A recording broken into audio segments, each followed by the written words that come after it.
Happy Valentine's Week, everybody. It's Tony. Happy Valentine's Week, everybody. We love love, and we're here to just share some insights and tidbits with you for this week. And this is my girl, Sage. Hi, Bonnie Pearl. Hi. Listen, Valentine's Week is such a beautiful time because it makes people think about the one they love instead of all the busyness of their life. And we all know what's most important to us in life is love and passion and aliveness. But unfortunately, that stuff gets set aside trying to schedule everything else in. We're even working here to do this little video, and they're in the background here waiting to continue some construction on the building next door. Just life keeps happening. It does. So our hope for you this week is that you decide to make it not just Valentine's Day or Valentine's Week, but that you decide there's going to be a part of you and a part of your partner in life, whether you found them or the one you're pursuing or the one you're already with, that you're going to start to cherish at a different level. Absolutely. And while that may sound corny, we've got some skills. We just spent some time in Hawaii for 7 days with our platinum partners, and we went deep. We were with couples that were absolutely gone. How would you describe some of them? Some of them totally in love, some of them over the top, but how would you describe the experience, honey? It's amazing to be able to take a relationship that truthfully doesn't feel that passion and doesn't feel that intimacy and that love, and in a moment to be able to decide something new. And that's what happened over and over and over again in Hawaii. And so you're going to be able to experience a taste of that. And we're just here to say that this weekend, Valentine's Week, remember, it's about waking up. It's about waking up to adoring your partner at such a different level and celebrating your partner. And, it's crazy because on Valentine's Day, we do so much that's romantic and that's thoughtful and that's creative and go out of our way. And it's about bringing that magic and that love and that thoughtfulness and that sincerity and waking up to your partner's needs at such a different level, because it really is in the little things that, just create that depth of love.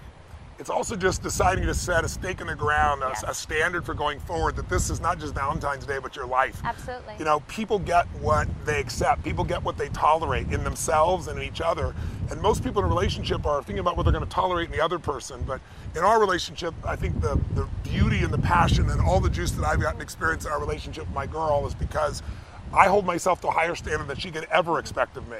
And I think when your standard and focus is about yourself instead of about your partner, about how do I show up more, what am I here to give? In the beginning of a relationship, people's whole focus is how do I light them up? I want to do anything that lights them up. And it makes you feel incredible to light your partner up.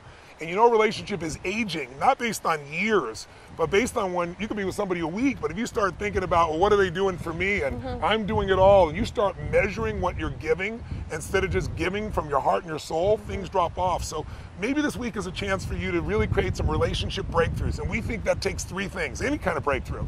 Sometimes it's having the right strategy. Because frankly, as a guy, we say and do things that girls interpret very differently. They come up with very different meanings, and vice versa. For men, for example, problems are not things you talk about. Problems are things you solve right now, or you make them small and move on. For ladies, sharing that problem, digging in, feeling it, not solving it, understanding it. Understanding, gentlemen, is such a key piece. We are such different species. And I think having an understanding of each other and each other's needs and knowing that we are not the same. Our own reality of how we think and feel and process life isn't the same for your partner. So having that, not just understanding, but truthfully appreciation for how they view and experience the world is a game changer. There's so many things in our relationship, and it's like, oh my goodness, you know what? It's not me, because sometimes you take things personally. It's just knowing that that's how they process reality and process life. When they say that, it's not men are for Mars, women No. for Venus. John Gray's a friend of mine. That's a wonderful approach, but all men have a feminine side and a masculine side. All women have a feminine side and a masculine side.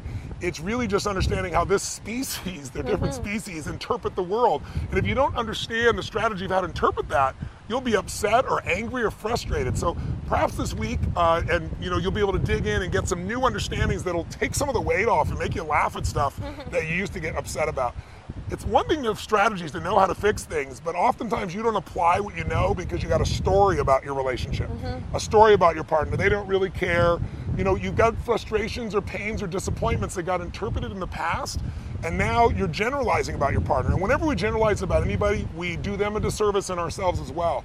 So maybe this week during Valentine's Week is maybe discover what are the empowering stories about your relationship. If you ask a couple, how did you meet? And they talk about it with such passion and excitement, the relationship's still alive.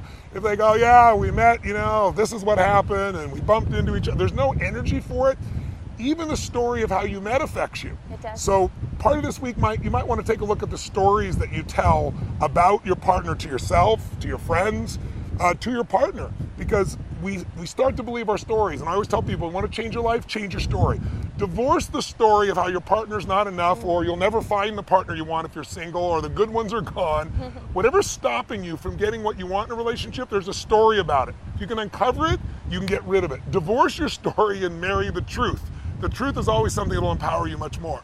And that truth of that magnification, remembering, it's like one of the gifts that we give each other, and especially actually at a time like this, like Valentine's week, is actually reliving those moments, you know, reliving the magic and appreciating the magic. And it's just, I don't know, it infuses into your life rather than looking and letting those stack up for you become frustrations. And the story knowing that this man, I was born to love this man. I love that story. And God gifted me for all that I've done with millions of people, the good I've done. This has been the gift of my life that I've gotten from that. I believe that's my positive karma. That's the core story I believe about this woman. And that produces a love and a commitment and a devotion to each other that gets through any of the other BS that shows up when you get caught up in the daily stresses of things. So rewrite your story. What is your love affair, and who are you for the one that you love? And if you're single, it's time to rewrite the story of who you are and the one that you're going to attract, because whatever we focus on, wherever, we all know, wherever energy goes, wherever focus goes, energy flows. So your story controls the energy of your life.